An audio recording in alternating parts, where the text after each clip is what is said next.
And his shout-out is simply, Zenoto is a dweeb.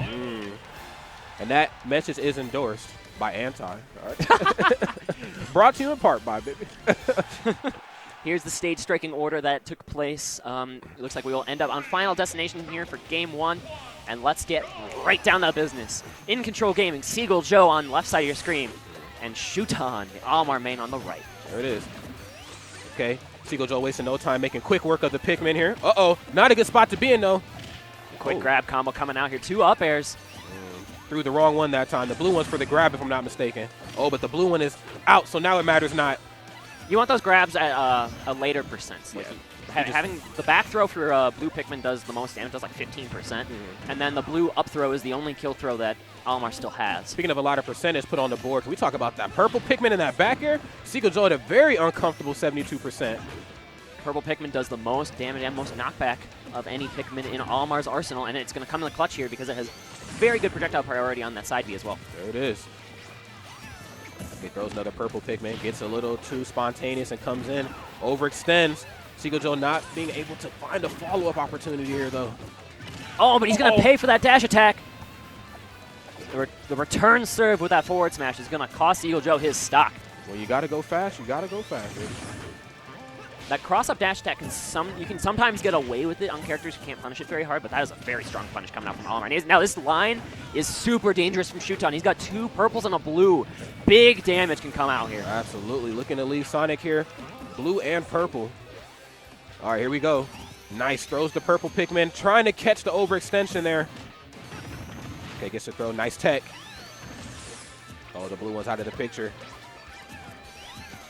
These cross-ups that Shuton's trying to go for. He's trying to keep Seagull Joe like frozen in shield and just dance around him with these dashes and pivots. Pivot options from Olimar particularly strong. So we'll see if he can lead to getting another stock. He definitely is dancing. His footwork right now is amazing. Oh, a little off the mark with the up air that time, but does catch the landing.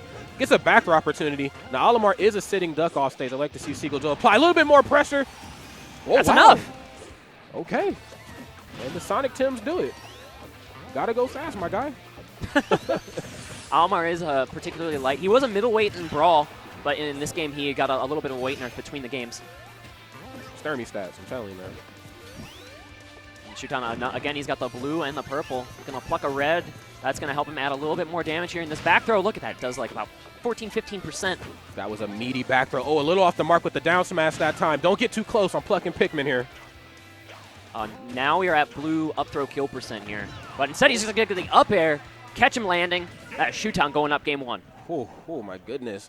I mean, that match was a semi-even match. At the end of the day, though, man, Shuton made pretty solid work of Seagull Joe. Now, I need Seagull Joe to tap deep in to his Xanadu upbringing. All right, you play Logic on a consistent basis. I know you know the Logic Olimar matchup. You might be right, but the thing is, Shuton plays Olimar like no other Olimar in the game. That is also true. Like, it's just an absolutely absurd level of play we're seeing on display here. But here comes Shuton again. And watch this. He's going to – oh, no, he won't. I was going to predict he throws his yellow off the stage, and there it is. These Olimar players, they throw their yellow Pikmin off the stage immediately so they can pluck that white Pikmin. It's so useful for adding percent because each tick of the side B is going to do an extra 3 or 4%, I believe. Absolutely, and this is a really bad spot for him to be in. This very defensive style that Seagull Joe goes for is starting to be nullified here by Shuton. The longer Seagull Joe stays away, the more Pikmin Shuton throws.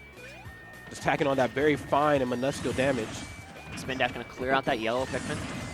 And he's going to spin dash through a forward smash. Not even going to give it the time of day. There it is, man. Kills a red Pikmin, man. Pikmin lives matter, all right? The white Pikmin again coming in the clutch, making that grab do even more damage than advertised. Up throw. Nice. Gets the forward air. Plays that one safe. Oh, and gets rid of another Pikmin. We're out. Shuton sneaks onto the stage again, and this is that 2 purples and a blue line. This is where you want to be as Olimar. Look at how... This is the big 3. Look at how violent these purple Pikmin are, and they come into play here, getting another stock off the top. Absolutely. This is a no-fly zone. You will not be landing here anytime soon, said the purple Pikmins. Down tilt, nice. Gets the 1-2 jab, but no pivot grab that time. He was looking for a really tricky taxi platform combo. That he was. Okay, still a very dangerous combination here. 1 blue, 1 purple one in his arsenal. Seagull Joe going to get the jabs and put on some ledge pressure of his own. Pressure continues. Shuton going to sneak by, though. Use that neutral air. You can cancel out of your flying Pikmin up B by using any of your aerials. It might just be neutral air. I actually am not particularly sure. But usually I see Olimars use the neutral air to cancel out of that and use it as like a landing mix-up. Absolutely, but whatever it may be, Shuton is doing it, and he's doing it very, very well.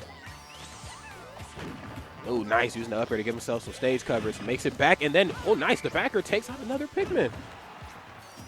Okay, Backer, again, going to send him away. Dodging the spring. Very good recovery here by Shuton. Yeah, don't let them recover for free. Back throw. Does he keep him up there on the platform? Not this time. Sonic with the fantastic maneuverability that he's been equipped with. Won't be back in the corner for too long. The back throw on the other end, going to send Shuton away. His recovery has just been phenomenal here. Sneaking by all the pressure that Seagull's putting on. This is not exactly a killer line that Shuton has. Now this is the yellow Pikmin. The yellow Pikmin has not particularly amazing knockback. Absolutely not. That's not one he's particularly fond of, so. And blue Pikmin have pretty much average in all stats, except they are the best for some throws. And here he's going to look for the up throw, but I don't think that's high enough percent.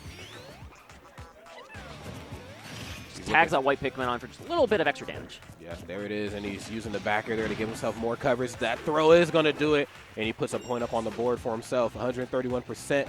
Could be too little too late.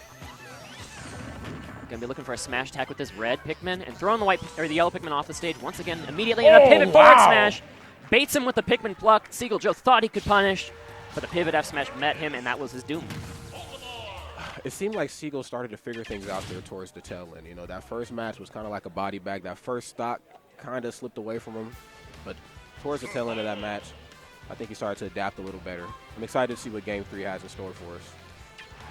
Even though he didn't really seal stocks off of it, I think he just wants to keep Shuton on the ledge and just keep getting those opportunities. And I think that eventually, if Seagull mixes them up well enough, which he thinks he can, because of course he's confident, things will go his way. So if he can just keep Shuton pinned on the ledge, that's, I think, going to be Seagull Joe's optimal strategy. Yeah, because on stage, he doesn't really know what to do with Shuton. He can't really get in. This wall that Shuton's building up is something that is reminiscent of like the Great Wall of China. Like, it's huge. There's just nothing he can do about these Pikmin.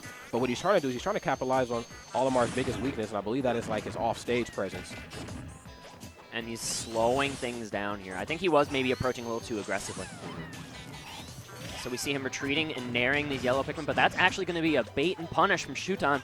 He wanted Seagull to nair that yellow Pikmin, and then he came in and got the grab.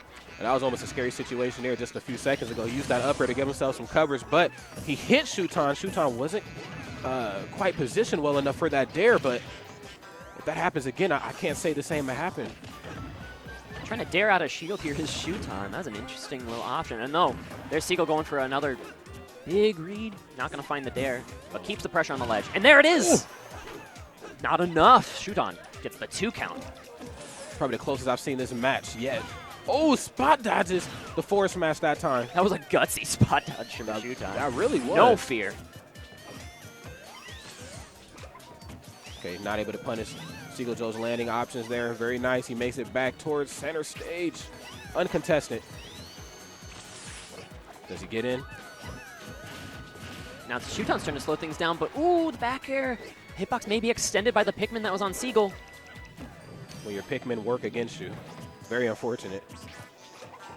Okay, has a purple one and a blue one. Things are looking a little better for Shuton here. Not this time. If Seagull can get this kill on Shuton, it would also neutralize the purple Pikmin, force Shuton to repluck. He's looking for it. Uh-oh.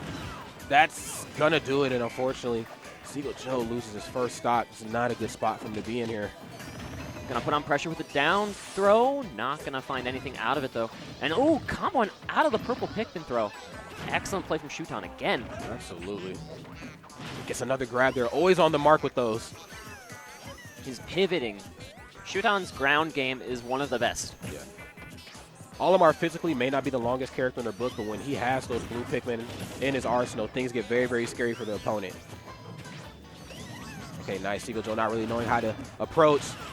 Again, Seagull Joe tries to remove a Pikmin with an auto-cancel up air, but waiting for the grab is Shuton, and he gets extra damage. Back throw. That's certainly kill. That's gonna do it. Better late than never, all right? Never late, it's also better too.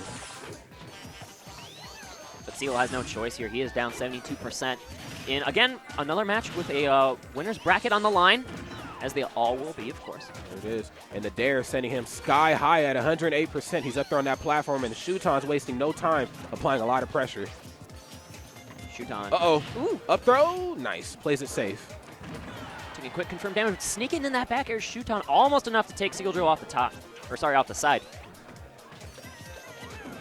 Gets another up throw. Goes for up air. That's a whoa, whoa, whoa. He immediately springs. He didn't go for any kind of like spring ride shenanigans. Oh, careful. You gotta watch yourself up there. Seagull Joe's coming for blood, ladies and gentlemen. Okay, nice. Trying to find entry. Down. Absolutely trying to find entry to Seagull Joe. Seagull Joe trying to play at a comfortable distance away. Oh my goodness! Forward smash to forward smash seals the deal for Shuton in a 3-0 and a handshake. Moving on in winner's side. Man, rest in peace, America, man. What's going on? All right. Japan's having a good day. I guess we really are the land of the free. You know what I'm saying? I mean, I'm just saying. You might be right. You might be right. But here we are, and that's going to be another Japanese player moving on to winners quarterfinals.